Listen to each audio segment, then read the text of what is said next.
और वो मेरे पहले कुछ दिन थे तो उनके अंदर घबराहट होना लाजमी सा होता है।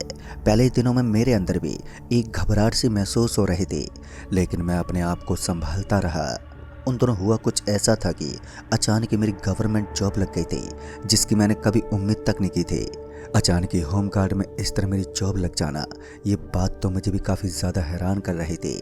लेकिन उसके बाद जब मेरी गवर्नमेंट जॉब लगी तो मैं काफ़ी खुश हुआ था और मैंने अब जॉइनिंग भी शुरू कर दी थी।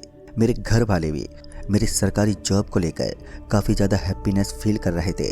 लेकिन कहते हैं ना, जब कोई अच्छी चीज़ होती है तो उसके साथ ही कुछ बुरा ज़रूर निकलता है।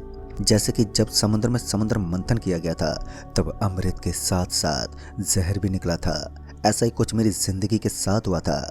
जब मैंने ज़िंदगी में अमृत प्राप्त किया, यानी कि जॉब प्राप्त की थी, तब जाकर मुझे भी एक भयानक दौर से गुजरना पड़ा था। तो आइए जानते उसी से जुड़ी एक डरावनी कहानी। दोस्तों, ज्वाइनिंग के लिए मुझे बड़ी खुड़ी नाम की एक सिटी से अरोड़ाबाद के लिए निकलना था। ये दोनों ही शहर काफ़ी ज़्यादा जाने पहचाने थे और यहीं पर मुझे वहाँ के विधायक के घर की ड्यूटी ज्वाइन करनी थी। मैं उनका होमगार्ड था, लेकिन उनका घर जिस इलाके में बना हुआ था वो काफ़ी ज़्यादा वीरान इलाका था और साथ ही साथ वहाँ पर विधायक का रहना भी काफ़ी कम ही हुआ करता था। लेकिन उस दिन मैं सफ़र करने के लिए निकला था और विधायक के घर की ड्यूटी भी ज्वाइन करने पहुंचा था। तो मैं जल्दी से अपना सारा सामान पैक करके अपने घर से निकल ही पड़ा। जाते समय मॉम ने मेरे मुंह में जानबूझकर दही पिला दिया था। मम्मी का मानना था कि दही पीने से हमारा जो सफ़र होता है वो काफ़ी ज़्यादा शुभ माना जाता है। खैर, मैं इन चीज़ों को कुछ खास विश्वास नहीं करता था, लेकिन मेरी मम्मी रोज़ रोज़ नए नए टोटके लेकर घर में लग जाती थी, जिसके लिए मैं मम्मी पर काफ़ी ज़्यादा गुस्सा करता था। लेकिन मुझे क्या पता था कि एक दिन मैं अपनी ज़िंदगी की कयामत को देखूंगा। रात गहरी हो चुकी थी। मुझे सुबह 10 बजे तक तो अपनी ड्यूटी ज्वाइन करने के लिए पहुंचना ही था। फिर मैं अपने घर से निकला और रेलवे स्टेशन पर पहुंच गया। रेलवे स्टेशन पर पहुंचा तो वहां पर भी काफ़ी ज़्यादा मुसाफिर थे और कदम रखने तक की जगह नहीं थी। वैसे भी मेरा तो काफ़ी लंबा सफ़र था, तो मुझे तो सीट मिलना तय था।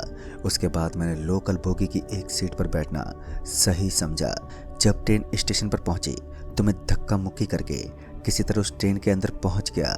जब मैं ट्रेन के अंदर पहुंचा तो मैंने देखा कि ट्रेन में तो काफ़ी ज़्यादा भीड़ थी और वहां बैठने तक की कोई जगह नहीं थी।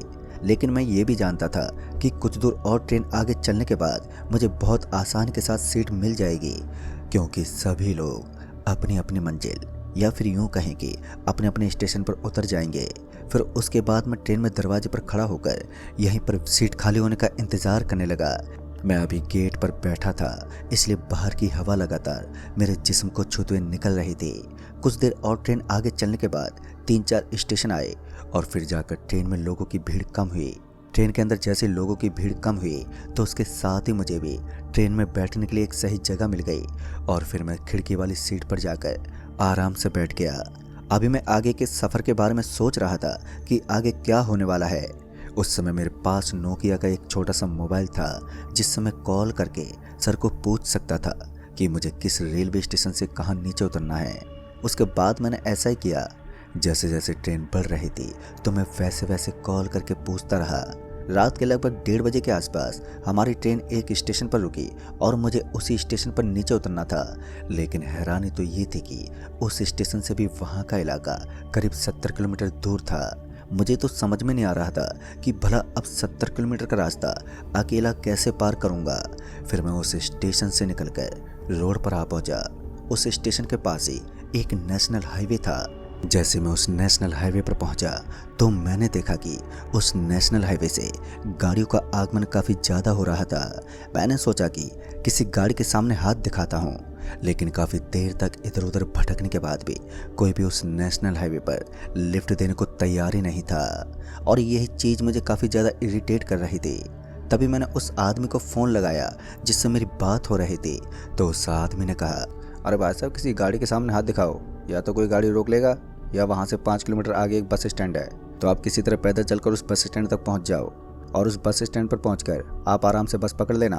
फिर उस आदमी की बात मानकर मैं पैदल पैदल चलने लगा। जब मैंने एक नज़र टाइम की तरफ दौड़ाया तो मैंने देखा कि रात के लगभग 1:45 बजने को आए थे। अभी भी 2 घंटे की लंबी रात पड़ी थी। 4:30 बजे के बाद तो वैसे भी हल्का हल्का उजाला छाने लगता है। भला मैं इस बात से कहाँ रूबरू था कि आने वाले ये 2 घंटे मेरी जिंदगी के लिए सबसे खतरनाक साबित होने वाले थे। मैं आराम से आगे बढ़ ही रहा था कि तभी मेरे पीछे से एक बस के हॉर्न की आवाज़ आई। मैंने पहली बार इस हाईवे पर बस को देखा था। वैसे तो काफ़ी गाड़ियाँ गुजर रही थी, लेकिन जैसे मैंने इस बस को यहाँ से गुजरते हुए देखा तो मैंने उस बस के सामने झट से अपना हाथ दिखा दिया। ताज्जुब की बात तो ये थी कि जहाँ इतनी देर से मुझे कोई गाड़ी वगैरह नहीं मिल रही थी, तो अचानक इस बस का मुझे यूं मिल जाना हैरान कर रहा था, क्योंकि बस ड्राइवर ने भागती बस को एकदम से ही रोक दिया। जैसे ही बस का ब्रेक लगा तो मैं जल्दी से भागता हुआ बस के पास पहुंच गया और मैं बिना कुछ सोचे समझे बस का हैंडल पकड़कर झट से बस के अंदर चढ़ गया। और जब मैं बस में पहुंचा तो मैंने उस बस ड्राइवर से कहा, अरे भाई साहब, क्या ये बस अरोड़ाबाद के लिए जाएगी? तो उसने अपनी गर्दन को हाँ में हिलाया, लेकिन जब मैंने अपने पीछे की ओर देखा तो मैंने पाया कि उस बस के अंदर काफ़ी कम लोग थे। वो एक सरकारी बस थी और सरकारी बस के अंदर लोगों को कम देखकर मुझे सच में बहुत ज़्यादा अजीब लगा। भला ऐसे कैसे मुमकिन था कि कोई रोडवेज बस इतनी ज़्यादा खाली जा सके। उस बस के अंदर मेरे अलावा 7 जने और थे जो बहुत ही जल्द अपने अपने स्टैंड पर उतरने वाले थे। फिर कुछ दूर आगे जाने के बाद बस एक कच्चे रास्ते की तरफ मुड़ गई। आगे के रास्ते में मैं कुछ नहीं जानता था, तो मैं चुपचाप बस में बैठा रहा, क्योंकि मुझे तो अरोड़ाबाद उतरना था। बस को उस तरफ बढ़ता देख एक बार के लिए मैं विंडो से चारों ओर देखता रहा, तो मैंने देखा कि बस के चारों तरफ तो मुझे केवल और केवल खामोशी और सन्नाटा ही नजर आ रहा था। वो बस अब एक ऐसे इलाके में प्रवेश कर चुकी थी जहाँ से डर और खौफ की शुरुआत होती थी। हालांकि अभी भी मैं इस बात के बारे में बिल्कुल अनजान बैठा हुआ था, और जब मैंने ध्यान से बाहर की तरफ देखा तो वहाँ किसी जंगल की तरह लंबे लंबे पेड़ थे, और शायद ये कोई जौहर था जिसे छोटे जंगल के नाम से भी नवाजा जाता है। और अभी मैं उसी जगह को देख रहा था कि तभी बस अचानक से एक झटका खाने लगी, और बस के झटका खाते ही पता नहीं क्यों लेकिन बस एकदम से ही वहीं पर रुक गई। एक सुनसान इलाके में बस को इस तरह रुकता देख मैं कुछ समझ नहीं पाया और बस से नीचे उतर गया, क्योंकि बस के ड्राइवर और कंडक्टर बस से नीचे उतर चुके थे।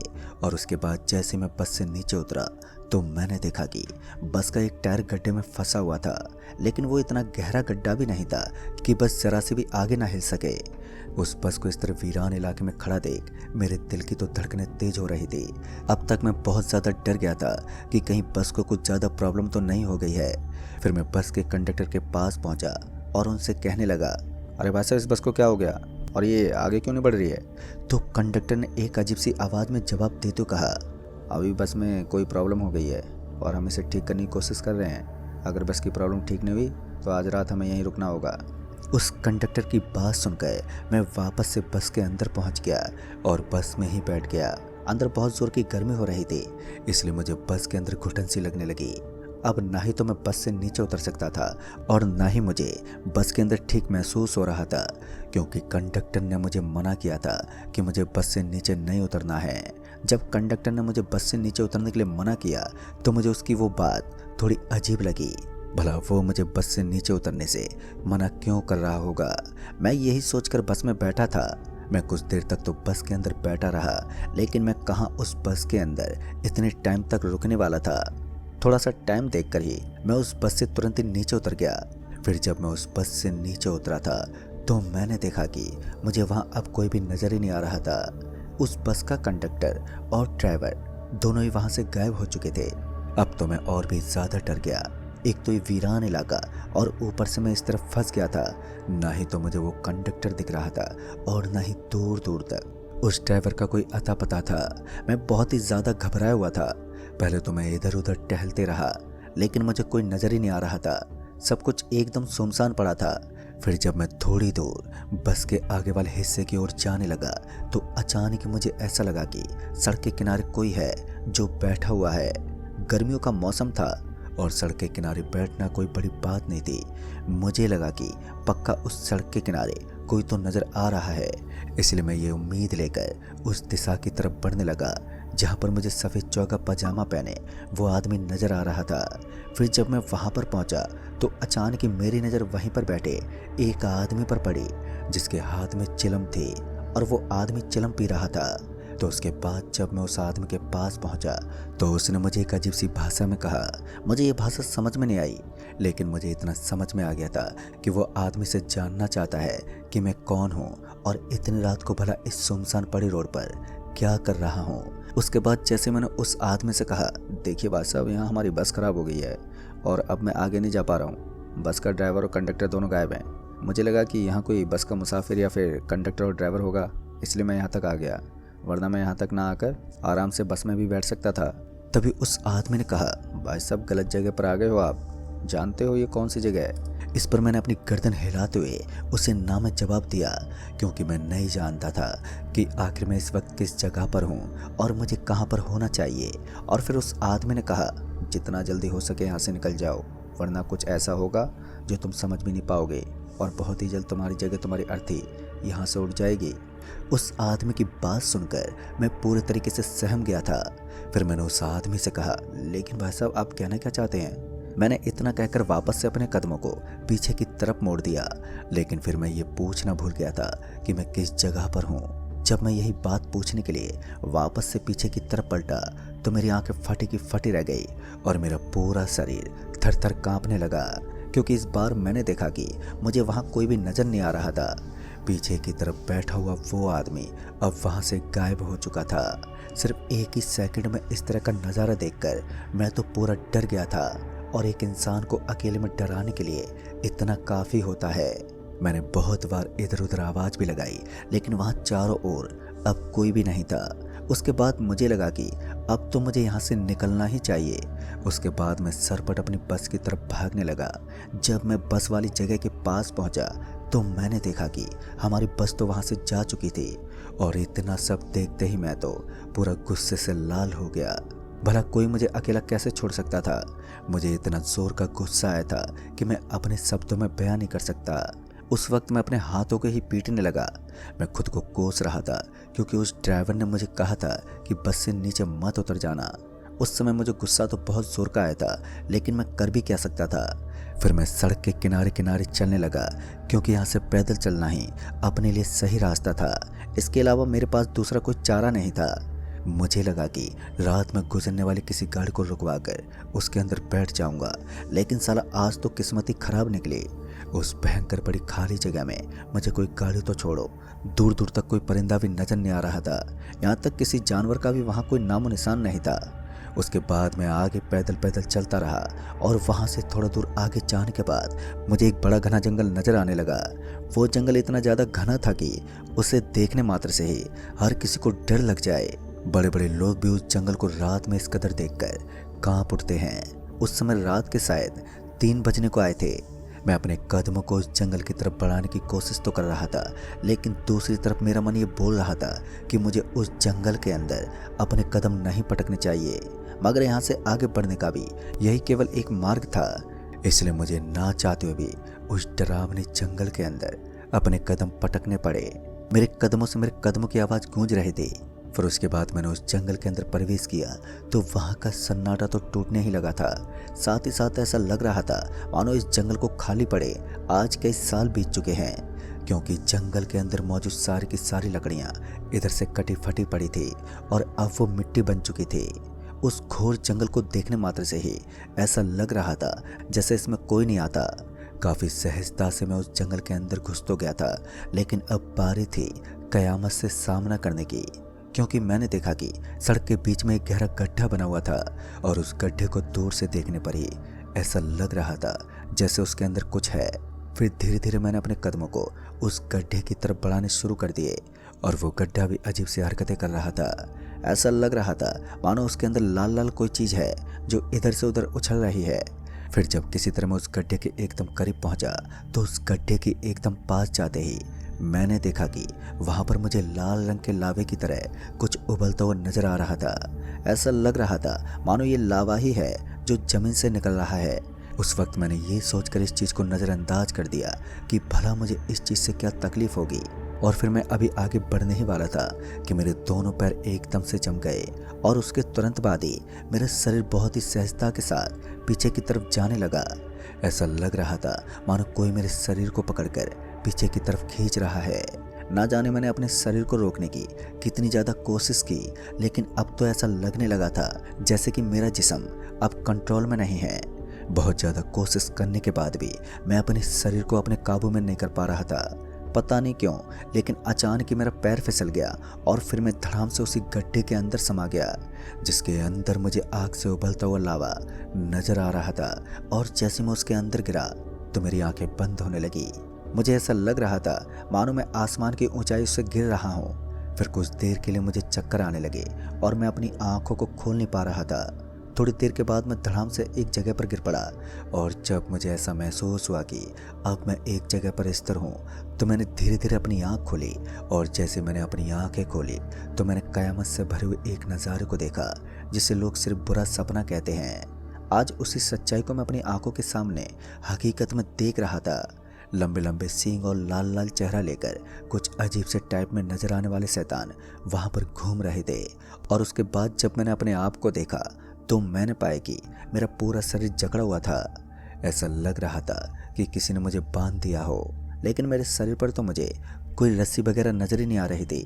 उसके बाद मैंने अपने आप को हिलाने की बहुत ही ज़्यादा कोशिश की, लेकिन मेरा पूरा शरीर जमा रहा। फिर कुछ देर के बाद वो सभी शैतान एक एक करके वहाँ से निकलने लगे और फिर उन्हीं में से एक शैतान मेरे पास आया और मेरा हाथ पकड़कर धीरे से बोला, स्वागत है तुम्हारा हमारे इस प्रेत लोक में। ये सुनते ही मेरे शरीर में एक बिजली सी दौड़ गई। उसके बाद उस गंदी शकल वाले प्रेत ने एक डरावनी आवाज में कहा, चिंता मत करो, तुम्हें मैं बहुत आसान मौत दूंगा, ज़्यादा दर्दनाक मौत नहीं। लगता है तुम भूल गए थे कि इस जंगल के अंदर अपने कदम पटकना अपनी मौत को दावत देने जैसा होता है। फिर उस आदमी ने बताया कि यहाँ से जिंदा जाने के लिए तुम्हें काफ़ी ज़्यादा मशक्क़त करनी पड़ेगी। फिर मुझे ऐसा लगने लगा कि जहाँ पर रोशनी होती है वहाँ पर इन शैतानों की कोई मौजूदगी नहीं होती। जहाँ अंधेरा होता है वहीं पर वो टिक सकते हैं। इसका मतलब तो साफ था कि मुझे किसी भी तरह से सूरज उगते ही यहाँ से निकलना होगा। और सूरज को उगने में अभी भी 1.5 घंटे का समय बचा हुआ था, इसलिए मैं अभी तो वहीं पर बैठा रहा। मैंने कभी सोचा नहीं था कि मैं अपनी ज़िंदगी का एक ऐसा सफ़र भी कर लूँगा जिसमें मैं पूरी तरह पाताल लोक के भयानक शैतानों के बीच फंस जाऊंगा। फिर उसके बाद मैंने अपने शरीर को हिलाने की बहुत ही ज़्यादा कोशिश की, लेकिन मैं तो पूरी तरह से असमर्थ रहा। पता नहीं क्यों, लेकिन अब मुझे मेरे गले में जलन लग रही थी। मैंने अपने हाथ से अपने गले को टटोला तो मुझे याद है कि मेरे गले में हनुमान जी की एक माला है और कुछ शैतान तो मेरे करीब तक नहीं आ रहे थे। इसका मतलब तो ये भी था कि उन शैतानों के अंदर भगवान हनुमान जी का काफ़ी ज़्यादा खौफ था। मैं इसी चीज़ का फ़ायदा उठा सकता था।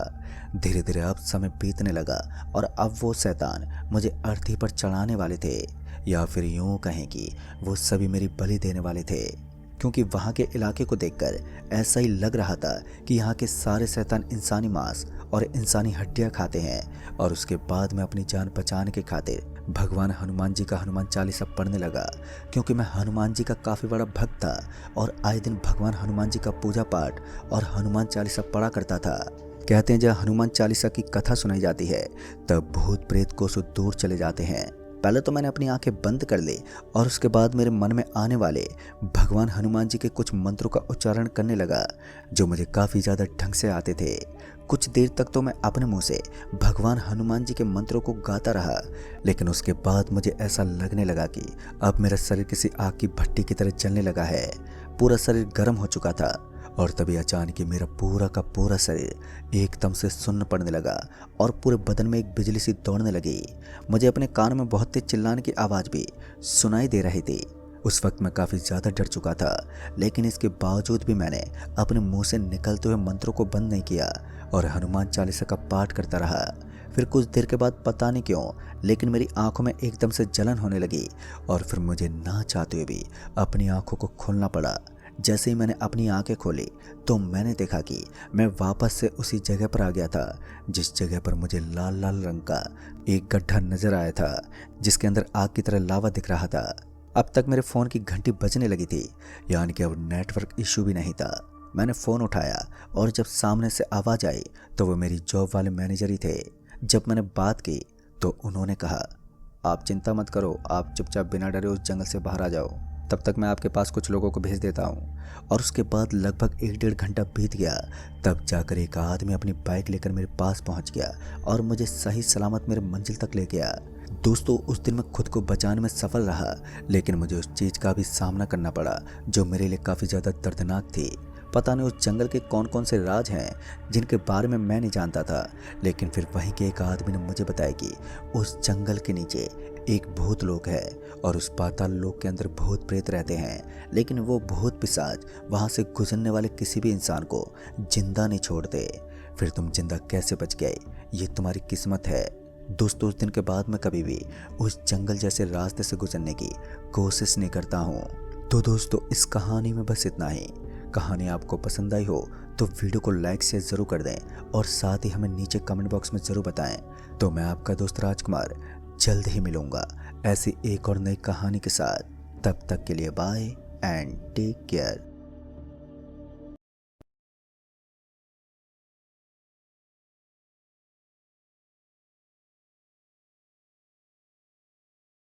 Here's a look at my week on Facebook gaming. Monday morning, I play puzzle games. On Tuesday, I choose racing games. Friday evening, I use groups to see what my friends want to play. Play the games you want and share with friends on Facebook Gaming.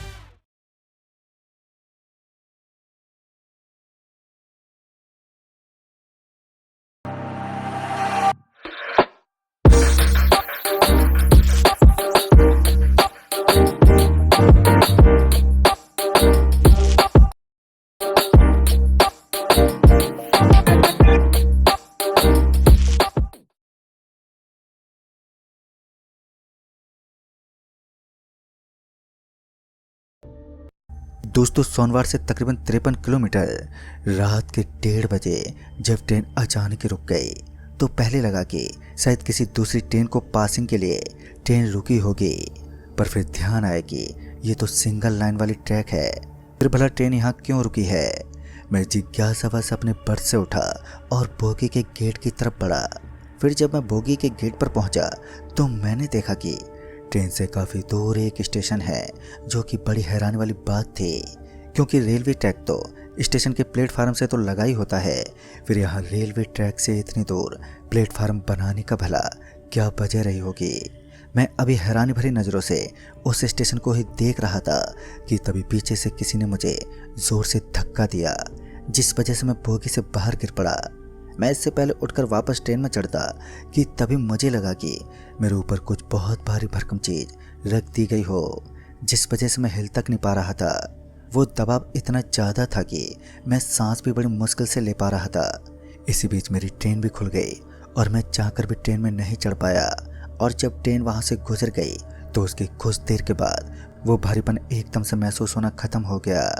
हालांकि मेरी धड़कनें अभी भी बेहद तेज़ हो रखी थी।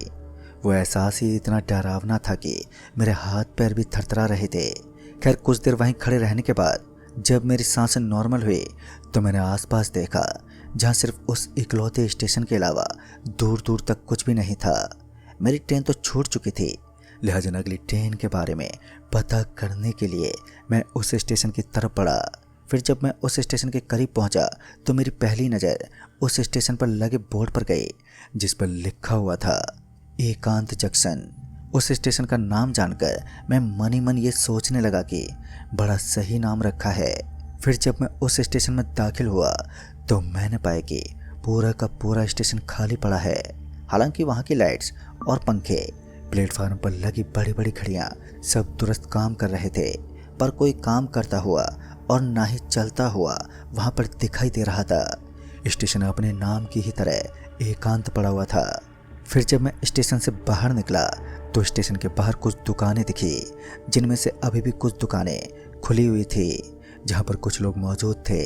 लोगों को वहाँ देखकर मेरी घबराहट जो लगातार बढ़े जा रही थी, अब उससे भी थोड़ी राहत मिल गई थी। मैं ये जानने के लिए कि स्टेशन का स्टाफ कहाँ पर लापता हो गया है, एक दुकान की तरफ बढ़ा जो समोसे वाले की दुकान थी। जब मैं उस दुकान वाले के पास पहुंचा तो मैंने पाया कि वो दुकानदार उदास है, जो उसके चेहरे से साफ जाहिर था। फिर जब मैंने उस समोसे वाले को टोकते बोला, अरे भाई साहब, यहाँ स्टेशन पर कोई है या फिर नहीं? उस समोसे वाले ने एक नज़र मुझे देखा और फिर अपने समोसे तलने में लग गया, जिस पर मैंने दोबारा उसे टोकते हुए कहा, अरे भाई साहब, मैंने पूछा स्टेशन पर कोई स्टाफ क्यों नहीं है? पर इस बार भी उसने देखा तलक नहीं और वो अपने समोसे ही तलता रहा। मुझे भी उसका रवैया बड़ा ही बेकार लगा। पता नहीं कौन सी गुरूर में चोर था वो। खैर मैं भी अपना मुंह बनाता हुआ अगली दुकान की तरफ बढ़ गया, जहाँ पर कुछ लोग चाय पी रहे थे। मैं जैसे उस चाय की दुकान पर पहुंचा कि उस चाय वाले भैया ने मुझे एक प्याली चाय थमाते हुए कहा, साहेब अभी इस वक्त कोई ट्रेन नहीं आने वाली, कल सुबह 7 बजे ही ट्रेन आएगी। इस पर मैंने कहा, पर स्टेशन पर कोई स्टाफ क्यों नहीं है? इस पर उस चाय वाले भैया ने कहा, जब कोई ट्रेन ही नहीं आने वाली तो रेलवे कर्मचारी भला यहाँ पर क्या करेंगे?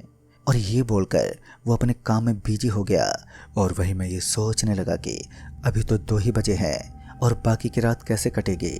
स्टेशन पर भी कोई नहीं है और मैं अभी ये सोच ही रहा था कि मैंने नोटिस किया कि वहाँ चाय पी रहे लोग मुझे ही घूरे जा रहे हैं, जिस पर मैंने उनसे पूछा भी, क्या बात है, आप सब मुझे ऐसे क्यों घूर रहे हैं? मेरे ये पूछने पर उन लोगों ने तो कोई जवाब ही नहीं दिया, पर उस चाय वाले ने कहा, अरे ये सारे तो गूंगे हैं।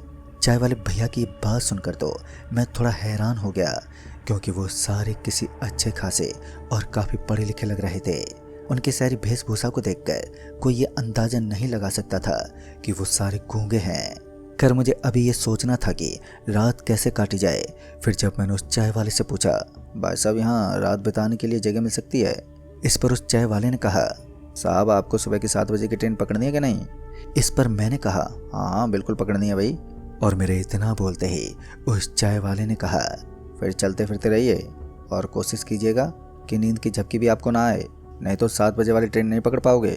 उस चाय वाले की बात मेरे पल्ले नहीं पड़ी और मैंने उसे दोबारा पूछना ठीक नहीं समझा। तभी मैं वहाँ से उठा और रात बिताने के लिए आसपास जगह ढूंढने लगा और देखते ही देखते रात के 3 बज गए और अब मेरी भी आंख भारी होने लगी थी। फिर जब मुझे बर्दाश्त नहीं हुआ तो मैं वहीं पास के बेंच पर लेट गया और इसी बीच में कब गहरी नींद में खो गया मुझे तो पता ही नहीं चला।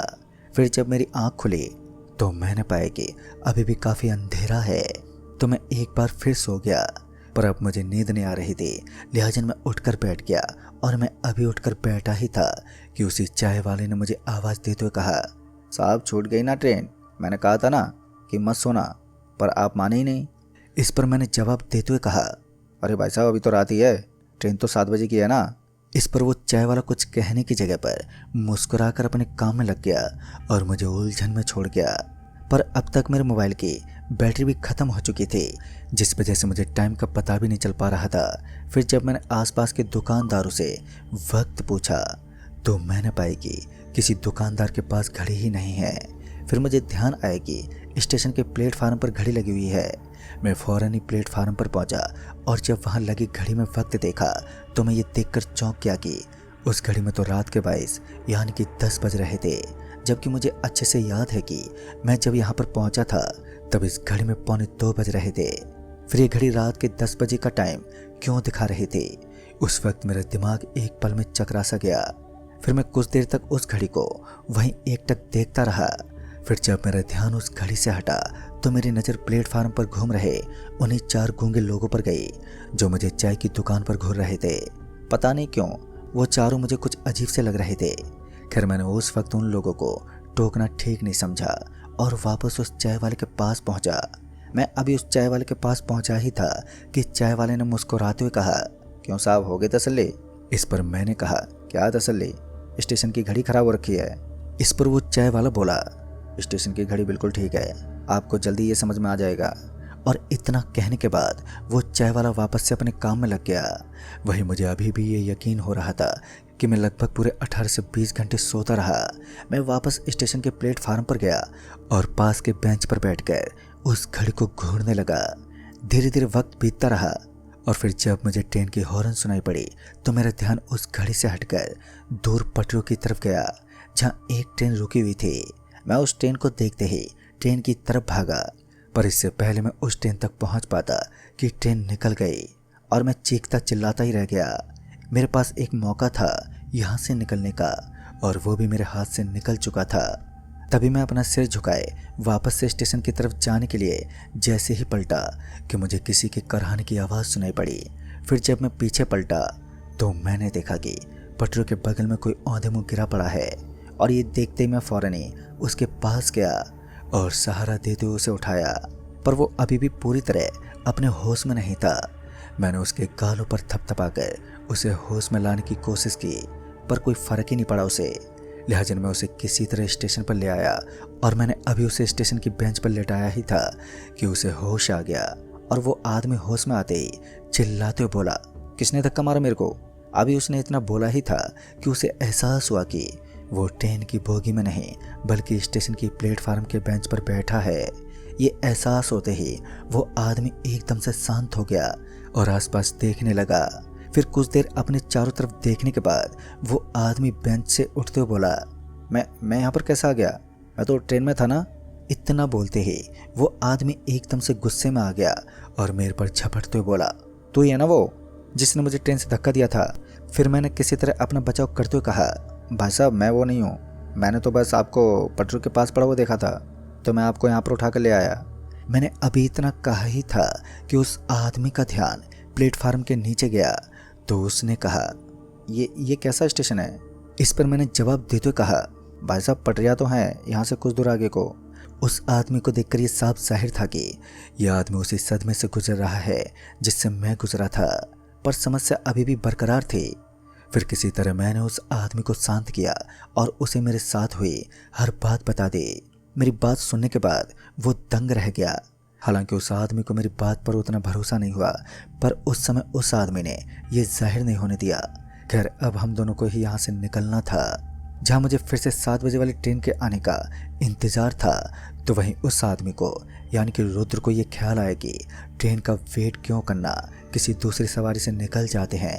वैसे तो ये ख्याल मेरे को भी आया था, पर रात के अंधेरे और अकेलेपन की वजह से मैंने ऐसा नहीं किया। पर अब रुद्र का साथ मिल गया था तो ऐसे में हम दोनों स्टेशन से निकलकर कोई दूसरा जरिया खोज सकते थे। लिहाजा हम दोनों इसी विचार के साथ स्टेशन के बाहर निकले। अभी हम दोनों स्टेशन से बाहर निकले ही थे कि हमारी नज़र चीखते चिल्लाते हुए उन्हीं 4 लोगों पर गई जो गूंगे थे। फिर जब हम दोनों उनके करीब पहुंचे तो हमने देखा कि उन चारों का चेहरा लाल हो रखा है। अभी हम दोनों उनके लाल पड़े चेहरों को ही देख रहे थे कि वो चारों वहां से चीखते हुए दूर चले गए। और जब मैंने उस चाय वाले से पूछा तो उसने समोसे वाले की तरफ इशारा किया। फिर जब मैंने समोसे वाले की तरफ देखा तो मैंने पाया कि उसकी समोसे की कढ़ाई नीचे पलटी हुई है और चारों तरफ खौलता हुआ तेल फैला हुआ है। कुछ तो था जो मुझे अभी तक समझ में नहीं आया था, पर इस वक्त मैं किसी और झमेले में नहीं पड़ना चाहता था, जिस वजह से हम दोनों चुपचाप वहाँ से निकल गए।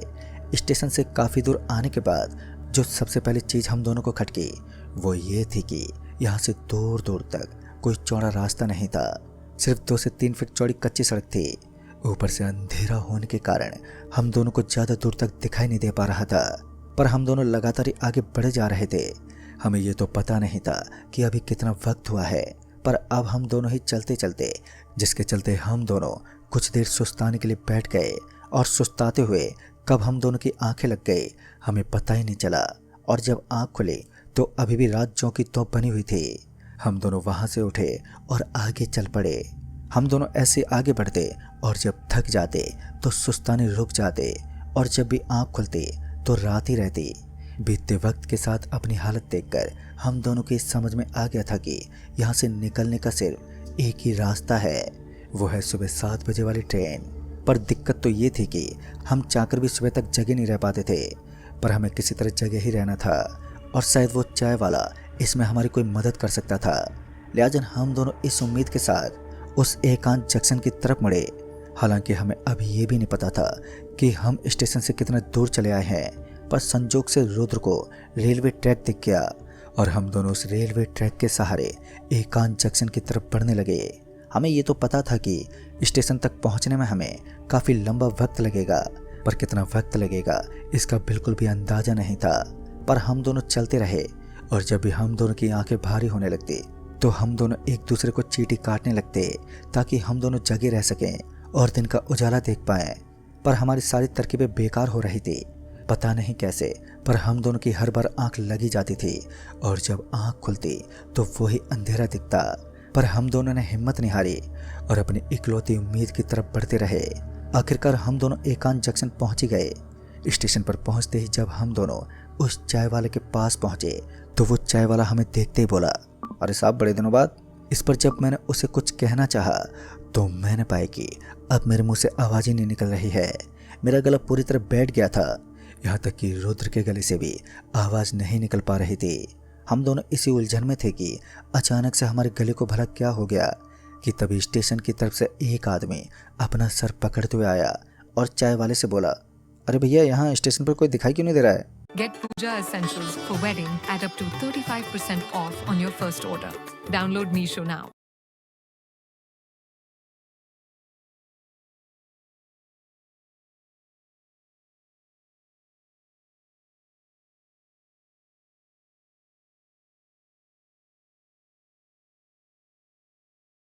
मेरी ट्रेन भी छूट गई है और अगली ट्रेन कब आएगी यही पता करना था। इस पर वो चाय वाला उस आदमी को चाय की प्याली थमाते हुए बोला, साहब अभी तो यहाँ पर आपको कोई नहीं मिलेगा, सुबह 7 बजे ही कोई आएगा और अगली ट्रेन भी सुबह 7 बजे आएगी। उस चाय वाले ने उस आदमी को भी वही बात बोली जो उसने मेरे को उस रात बताई थी। इसी बीच उस आदमी ने हम दोनों को घूरता देखते हुए बोला, अरे भाई ऐसे क्या देख रहे हो? उस आदमी के इतना कहते ही उस चाय वाले ने उस आदमी से कहा, ये बेचारे तो गूंगे हैं, भला ये क्या बताएंगे? चाय वाले के इतना कहने के बाद वो आदमी चाय की प्याली उस चाय वाले को थमाते हुए आगे बढ़ गया। अभी वो आदमी कुछ ही कदम आगे बढ़ा ही था कि चाय वाला बोला, साहब कोशिश करना कि आंख तलक ना झपके। और ये सुनकर वो आदमी एक पल के लिए ठहरा और फिर वहाँ से चला गया। उस चाय वाले की बात सुनकर ये तो अब मुझे पक्का यकीन हो गया था कि यहाँ से निकलने का रास्ता सिर्फ यही जानता है। अब बस किसी तरह से उस चाय वाले से ये पता करना था। और जब मैंने इशारे में उस चाय वाले से मदद मांगी तो उसने उस समोसे वाले की तरफ इशारा किया और फिर चुपचाप अपने काम में लग गया। इशारा पाने के बाद मैं और रुद्र उस समोसे वाले के पास पहुंचे जो खोलते हुए तेल में समोसे तल रहा था। उस समोसे वाले ने हम दोनों को एक नज़र देखा और बिना टेंशन दिए वापस अपने समोसे तलने लगा। चूंकि हम दोनों कुछ बोल नहीं पा रहे थे लिहाजा मैं इशारे से उस समोसे वाले को अपनी बात समझाने की कोशिश करने लगा, पर वो समोसे वाला मेरी बात समझने की जगह वो इरिटेट होने लगा, जिस वजह से पहले तो उसने हम दोनों को वहाँ से जाने को कहा, पर जब हम उसके कहने पर भी वहीं जमे रहे तो वो हमें मारने को उठ गया, जिस वजह से हम दोनों को मजबूरन उस समय वहाँ से जाना पड़ा। पर कुछ समय के बाद हम दोनों एक बार फिर उस समोसे वाले के पास पहुँचे और अपनी बात समझाने की कोशिश करने लगे। इस बार वो समोसे वाला हम दोनों को गौर से देखने लगा। ऐसा लग रहा था कि इस बार वो हमारी बात समझने की कोशिश कर रहा है, पर जब उसने अचानक से हम दोनों पर खोलता हुआ तेल फेंक दिया तो एहसास हुआ कि वो तो हम दोनों को सबक सिखाना चाहता था। हम उस खोलते हुए तेल से इतना ज़्यादा झुलस गए थे कि हमें कुछ भी नहीं सूझ रहा था। अब हम दोनों इधर उधर चीखते चिल्लाते फिर रहे थे, पर वहाँ पर मौजूद लोगों में से कोई भी हमारी मदद करने नहीं आ रहा था। उस दर्द में चीखते चिल्लाते कब रात से सुबह का दिन निकल आया पता ही नहीं चला। और जब ट्रेन के हॉर्न सुनाई दी तो तब जाकर ध्यान गया कि सुबह हो गई है। हम दोनों अभी भी बहुत दर्द में थे, पर हम दोनों अपना दर्द भूलकर ट्रेन की तरफ भागे। अभी हम दोनों ट्रेन की तरफ भाग ही रहे थे कि मुझे वो कल रात वाला आदमी बेंच पर सोता हुआ नजर आया। मैंने उसे उठाने की बहुत कोशिश की, पर वो नहीं उठा और मजबूरन मुझे वहीं छोड़कर ट्रेन की तरफ भागना पड़ा। आखिरकार मैं और रुद्र ने वो सुबह की 7 बजे वाली ट्रेन पकड़ ही ली और उस रहस्यमय स्टेशन से बाहर निकल आए। दोस्तों, आज इस बात को एक अरसा बीत गया है। रुद्र और मैं अच्छे दोस्त बन गए हैं, पर हम दोनों को अक्सर उस एकांत जंक्शन की याद आती है। पता नहीं उस मुसाफिर का क्या हुआ होगा, और हमारे मन में सवाल तो कई आते हैं जिनका हमारी दुनिया में कोई जवाब ही नहीं है। तो दोस्तों, इस कहानी में बस इतना ही। कहानी आपको पसंद आई हो तो वीडियो को लाइक शेयर जरूर कर दें और साथ ही हमें नीचे कमेंट बॉक्स में ज़रूर बताएं। तो मैं आपका दोस्त राजकुमार जल्द ही मिलूंगा ऐसी एक और नई कहानी के साथ। तब तक के लिए बाय एंड टेक केयर।